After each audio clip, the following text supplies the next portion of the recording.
Life can turn on a dime, in a matter of seconds.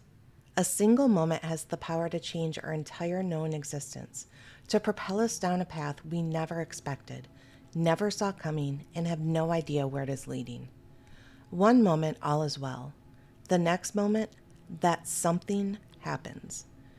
And when the unfathomable strikes, it can set off a primal response within us that no one will ever be able to explain.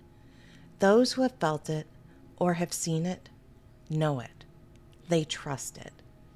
It's more than a foreboding, it's a foreknowledge. Deep within a mother's breaking heart, the pathology is irrelevant. She just knows. She felt it. No scientific pathology will ever be sufficient to describe the internal process of her response. When a child is lost, however inexplicably, a mother just knows. Welcome back to FITSFiles, your new home for true crime and corruption, wherever you download podcasts. I'm your host, founding editor Will Folks of FITSNews.com. Last week, our team held a roundtable discussion on the Rose Petal murder, which we focused on exclusively during the first 6 episodes of this show. If you're listening today looking for more on this story, stay tuned. There is so much more to come as we prepare for the early 2024 murder trial of accused killer Zach Hughes. Be on the lookout for multiple additional episodes related to this case as it makes its way through the justice system. This week, though, we are proud to present the first episode of Death on the Tracks, the story of Daniel Reed DJ Smith of Dorchester County, South Carolina. This is the story of a mother's premonition, a mysterious death, and a family demanding answers. More than that, as Jen just mentioned, it's a story about that moment life turns on a dime, a moment that can happen anywhere, anytime, to any of us.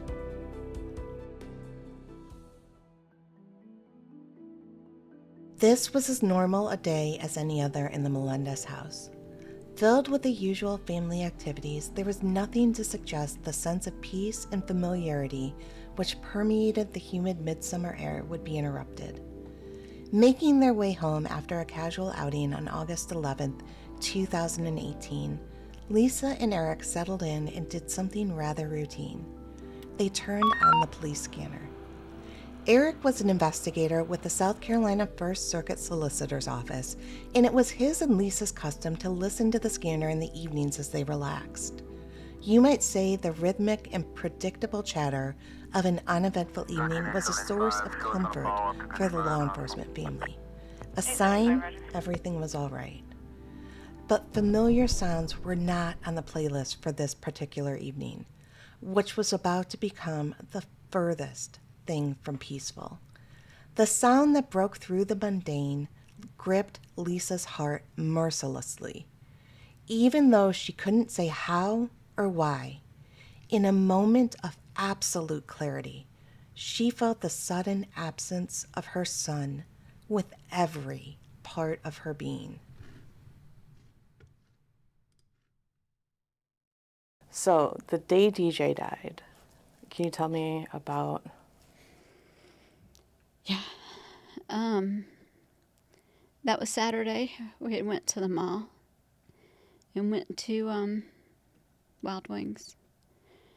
Anyway, we ate and we went home, and I picked up the radio. You know, he was working for the solicitor's office at the time for David Pasco.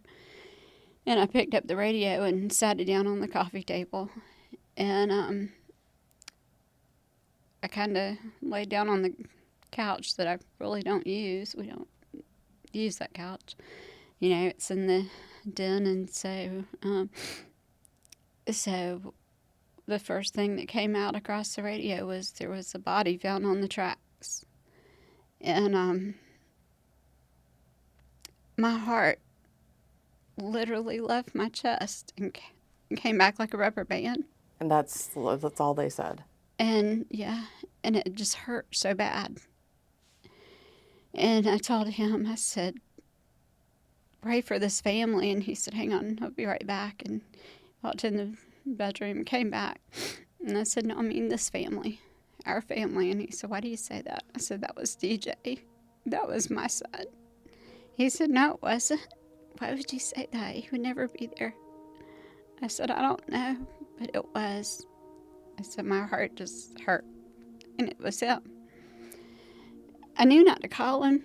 He wasn't going to answer. He couldn't answer.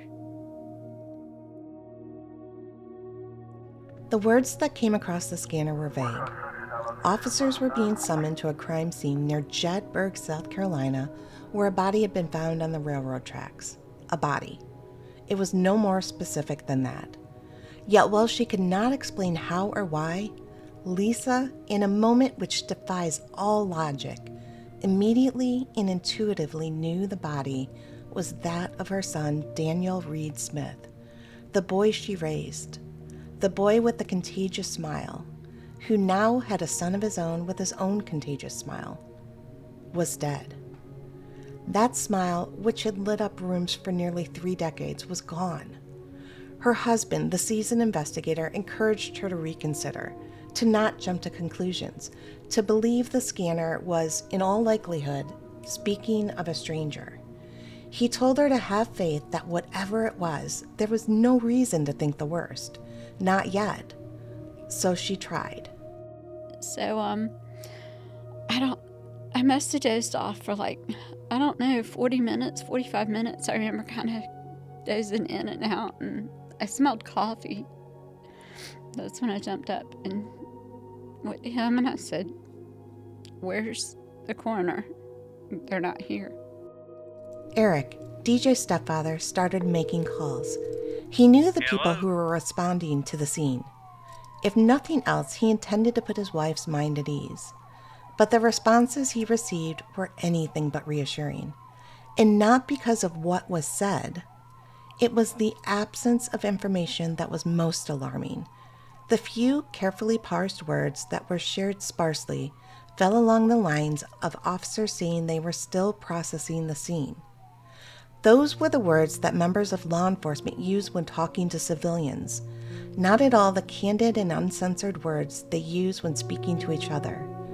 Realizing this, an inevitable truth began to dawn on Eric. She wasn't letting it go. I mean, I know. she was adamant, she wanted me to call, like she said, it was the furthest thing. I tried to tell her that, that it's not him. And, I hate to say, it's a woman's intuition. I don't know what gave her that thought that it was him. But I tried to do all that I could the night before that it's not him.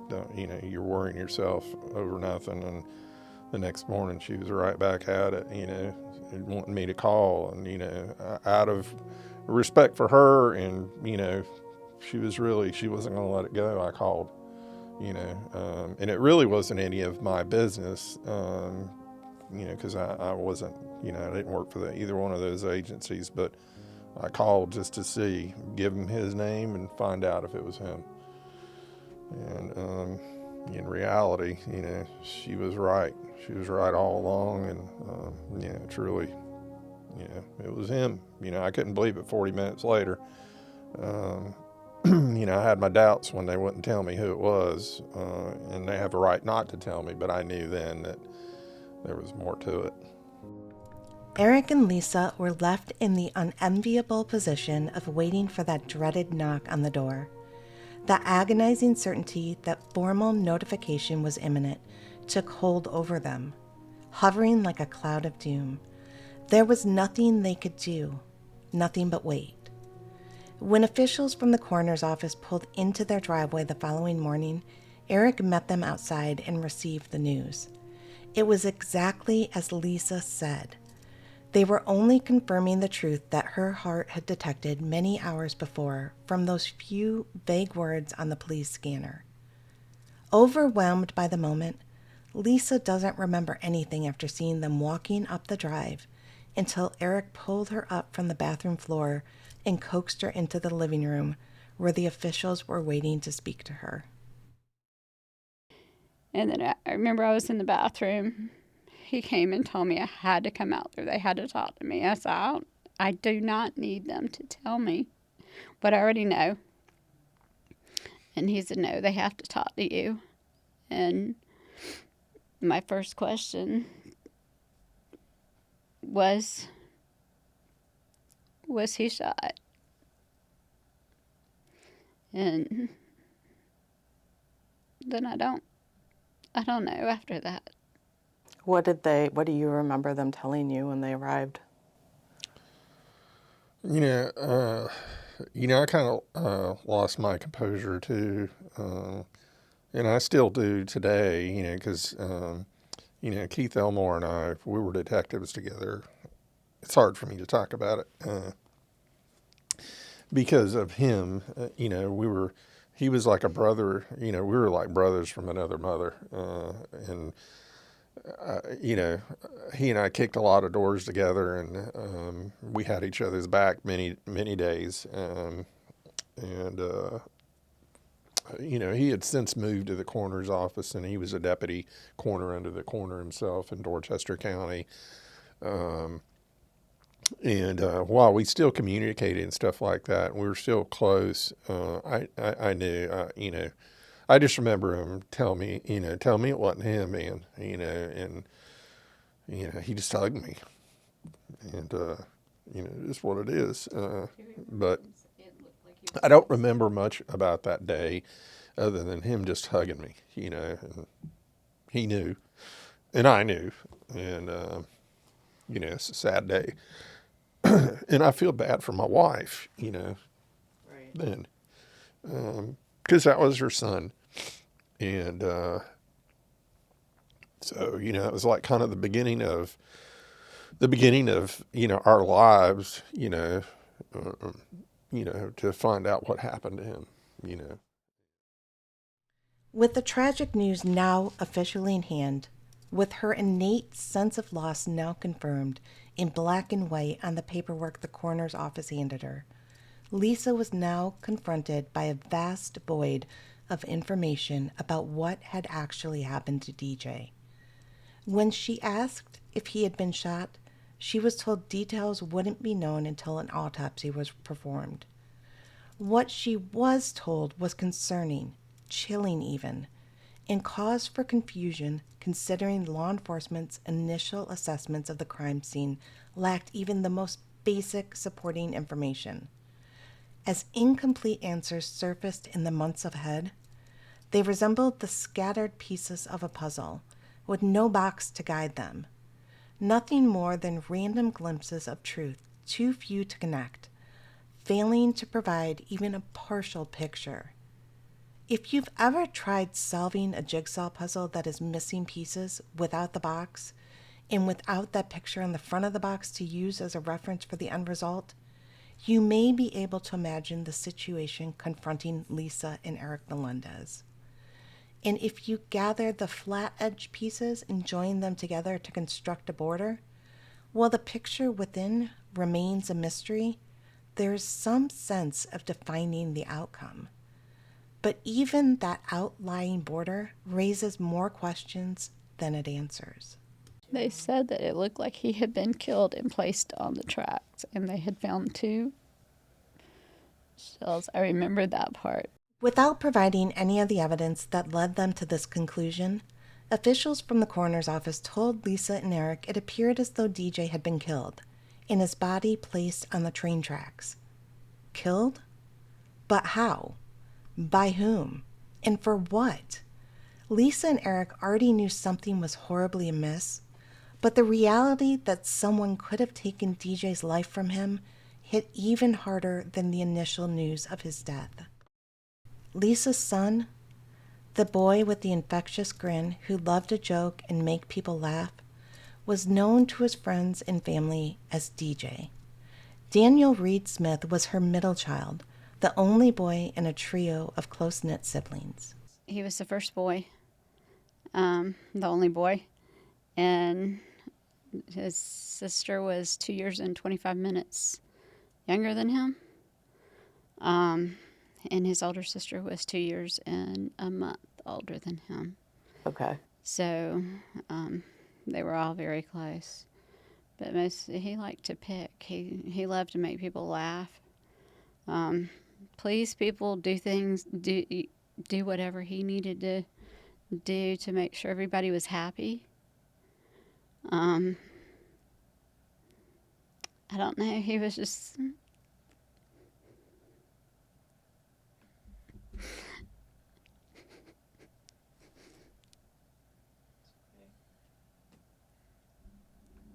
He was just the life of the party. DJ was also a father, and that was a role that he cherished. I interviewed Lisa and I asked her about DJ and his relationship with his son. How old was his son when he died? 8. 8. And he was really close to his son. He loved his baby. Yep. They went fishing together. Fishing, riding bikes. He talks about that all the time, how he misses his daddy. Racing him down the road because his daddy had the long legs. He said, but sometimes I could still beat him.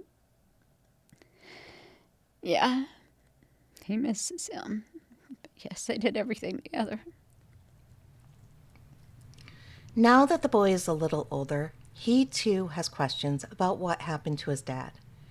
These questions are difficult enough to answer when details are known. Absent such clarity, they are impossible to answer. Lisa and Eric are trying, though. In mourning their loved one, this family has not had the benefit of information that would help explain what happened to him. The most basic of questions remain unanswered. But where many families would simply give up or blindly accept what officials told them, this family dug deeper. And when that failed to give up the truth, they kept digging.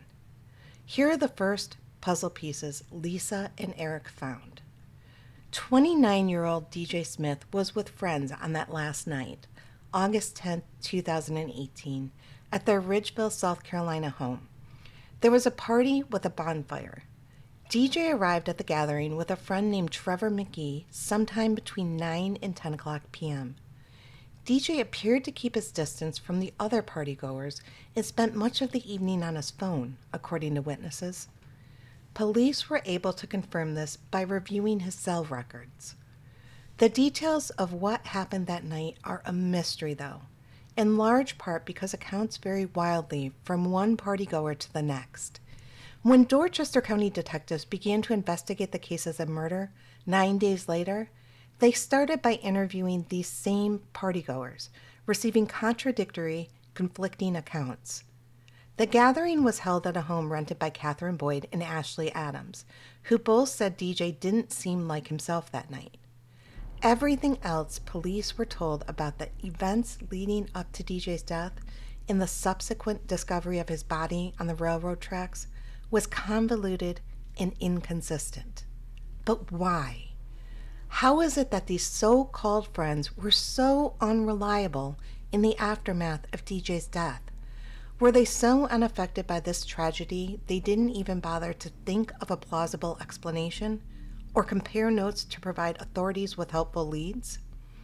Everything Eric and Lisa were able to discover about DJ's last night on Earth was frustratingly elusive and unclear. Depending on who was asked, DJ left the party with Trevor, or with someone in a blue car, for a short time, or he didn't leave at all. Depending on who was asked, there was a fight at the party between Catherine Boyd and her boyfriend Steve Creel, or there wasn't a fight. Some said DJ was involved in the fight. Others said he wasn't involved. Confusing, right? According to most attendees, a man named Steve Creel did leave the party with two friends, Michael Arana and Dalton Riley, around 11 o'clock p.m. But why he left also depends on who is asked. Creel either left because of the fight or because he left to relieve a babysitter he had hired for his son. Depending on who is asked, the three returned to the house later that evening, or they stayed at Creel's home in Ridgeville. Once again, there was zero consensus about anything, and it was about to get even more confusing. Trevor McGee left the party at some point to pick up his girlfriend, whose shift at the Waffle House in Summerville, South Carolina ended at 4:00 a.m. Depending on who is asked, Trevor left at midnight, or he left at 1:30 a.m. Trevor told authorities DJ was asleep in a chair, and he shook him awake to let him know he was leaving. What is known is at some point after midnight, DJ moved to sleep in Ashley Adams' single bed. According to Adams, when she decided to go to bed, she woke him up and asked him to move to the couch. DJ thought he was being asked to leave the house and became upset with Adams, so he left the residence at some point following this argument on foot. Both Adams and Catherine Boyd's accounts verified the argument between the two, but reports of the actual time of the argument and DJ's departure vary. Depending on who was asked, DJ left the home at some point between 1 o'clock and 3:00 a.m. What is known is that when DJ left the party, he had a backpack and a cell phone with just 3% battery life remaining. He was never seen again alive. As Lisa and Eric were haunted by more and more questions, the investigators, many who knew them personally, seemed satisfied by the mess of half-truths and implausibilities presented by the partygoers. It was almost as if the entire investigation was a collective shrug. The day after the Dorchester investigation got underway, the family received an anonymous phone call about DJ's death, asking if they were related to Daniel Smith. The caller said that DJ was murdered and that they overheard some of DJ's co-workers talking about murdering him, adding that, quote, the people who killed him drove a truck that said Pleasant Place Landscaping, end quote. If his mother's heart was stopped by the few vague words from the police scanner about a body on the railroad tracks, the failures of this investigation were like a lightning bolt, shocking her into action she never thought she'd have to take. Originally content to leave the detective work to her husband, Lisa now found herself in another position, actively investigating the mysterious death of her only son. You've been listening to FITSFiles, a true crime and corruption podcast written, directed, and produced by FITSNews, the team that first broke the Murdaugh murders, crime, and corruption saga and the Cheer Incorporated sex abuse scandal. I'm Will Folks, and along with producer and lead investigator Jen Wood, special projects director Dylan Nolan, researcher Callie Lyons, and the rest of the team, we are bringing you this series of investigative reports in which we uncover layers of truth lurking beneath the surface, offering exclusive interviews and insights, providing critical background and context, and revealing previously unreported details of these crimes. If you appreciate independent journalism, please support our work by subscribing to FITSNews.com, where you can view all of our original reporting, browse case files, and be the first to receive breaking news on all the stories we cover. Your support makes this podcast possible. That's FITSNews.com. And while you're at it, please like us on the podcast platform of your choice and consider leaving a review.